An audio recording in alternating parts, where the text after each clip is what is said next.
The Miami Marlins, we are 3 days removed from the MLB trade deadline. It's July 31st at 6 p.m. The Marlins won another series this weekend, and here we are in a position where the Miami Marlins potentially could be buyers. Appel, you're shaking your head. No, am I totally misreading this situation? No, they're not going to be buyers. All right. Well, you don't have to shake your head in such disgust. I mean, well, I didn't want to interrupt you. It's not like I'm saying something. I don't think I'm saying anything outlandish. I'm not saying the Marlins are going to trade their some of their best young talent in the farm system. If you listen to some media members or one former media member in this market, the Marlins should trade their top prospect for a 35-year-old third baseman who's not going to sign here after this year. But it wouldn't surprise me if the Marlins were to make like lateral moves to try to bolster their roster and make a push at it without compromising the prospects that they have in their farm system right now, their top prospects. So right now there's 6 games out of the third wild card spot, which is held by the Padres right now. The Marlins just won a series on the road at Milwaukee. The Brewers are the best team in baseball, or one of. I think the Cubs might have jumped them again over the weekend because, they did. They're tied with the Cubs for the best record in baseball right now, Toronto as well. That's a pretty impressive series win for the Marlins. They have been one of the best teams in baseball over the last 35, 40 games. And I don't think anybody expected them to be in a spot where they're having this conversation, right? Because we all thought that they were going to be sellers regardless. And I still think that, but I think this might be a softer sell than what we maybe thought previously. I think if you go back and look at what the Detroit Tigers did last year at the trade deadline, where they were kind of in a similar spot, really young team that nobody really thought would be in contention. They were in contention, but they had some veteran assets. Like Jack Flaherty was a starting pitcher they ended up trading away. They still ended up making the postseason, and they're one of the best teams in baseball this year again. So I could see the Marlins, if they trade Edward Cabrera or if they trade Sandy Alcantara, they're not going to get, maybe one of the pieces will be an 18, 19-year-old that's not going to be able to help for 4 years, but you would expect to get back a top prospect or two that are at the higher levels of minor league baseball who are knocking on the door of the majors who could probably step in right now. It's trading a guy like Jesus Sanchez, who probably is not going to be here for that much longer after this year, who's kind of holding up a spot from somebody else. You kind of know what Jesus Sanchez is at this point. It's trading a guy like Anthony Bender in the bullpen. Guys that, you can get something back for, but it's not going to blow up the entire project. I think it's going to be a soft sell. And, when you talk about guys like Sandy Alcantara and Edward Cabrera, given that those are the two best starting pitchers in a seller's market right now, you just had Kansas City Royals just re-signed one of their pitchers yesterday who was a hot name at the deadline. The Marlins are going to be able to get significant value back for a couple of these guys that they decide to trade.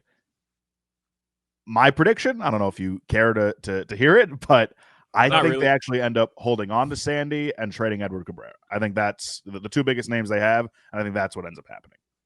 And one thing, I watched the game. I was in Orlando this weekend at an AAU tournament, so all I had was TVs around me.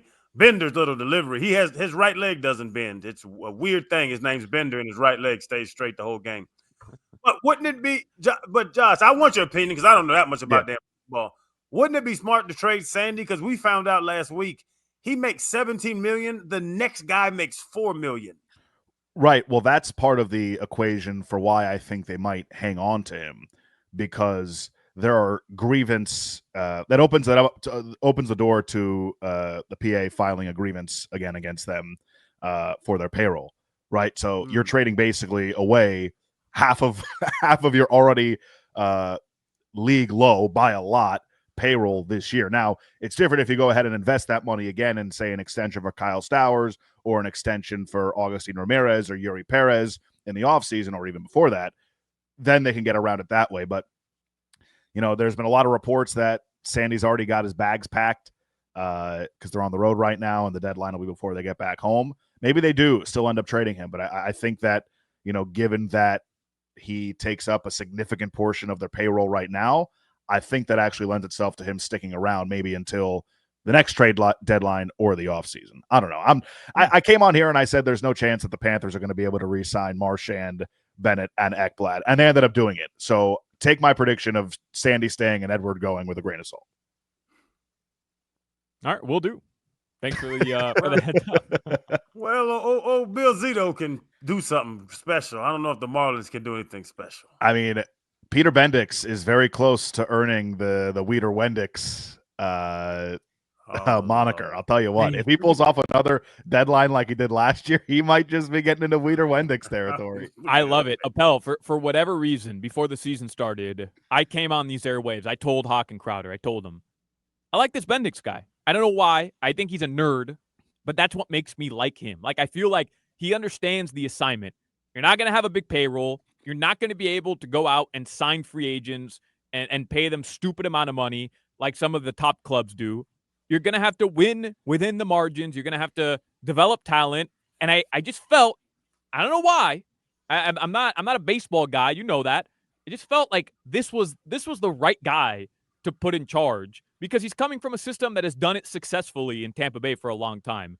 And man, did I hitch my wagon to the right horse very early on here because this Peter Bendix is approaching Weeder Wendix territory, baby. I love it. Let's go. Let's go. I mean, look, you can already start to see it. The Jazz Chisholm trade. They got Augustine Ramirez back, and Augustine's one of the leaders for Rookie of the Year. Kyle Stowers has put together. He's not going to win it, obviously, but I wouldn't be surprised if he ends up somewhere in the 5 to 10 range in MVP voting if he keeps this up. I mean, he's hitting close to 300 with an OPS that's almost 950 right now. He's been unbelievable for the Marlins this year. He hit 11, 12 home runs in the month of July.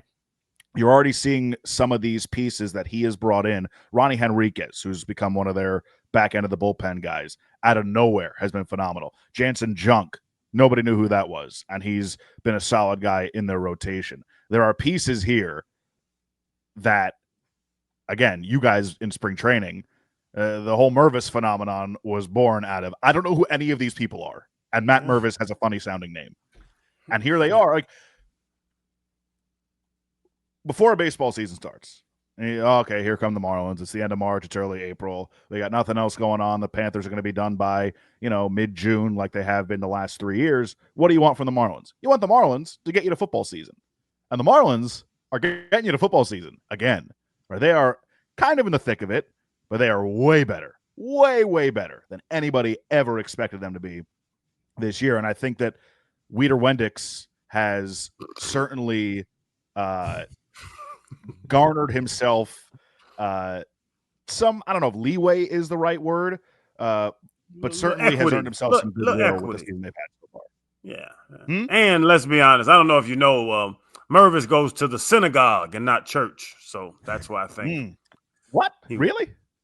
Yeah. Huh. Yeah. Why would that be a connection for this show? Because everybody's Jewish on the show but me. Oh. Yeah. He home again yesterday, by the way. And Jimmy, to be fair. Oh, they did. Jumbo Shrimp won again. Yeah, and Matt Mervis hit another ding dong. He also stole base. Play. I saw that clip. The Jumbo Shrimps fields are 120. He didn't even swing through. He bunted a home run, Josh. I watched the clip yesterday when y'all sent it.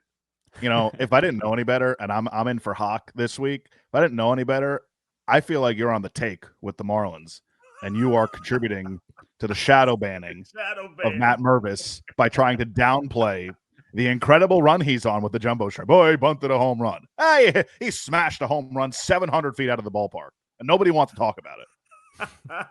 And the pitcher was 5'6". He was in the 8th grade.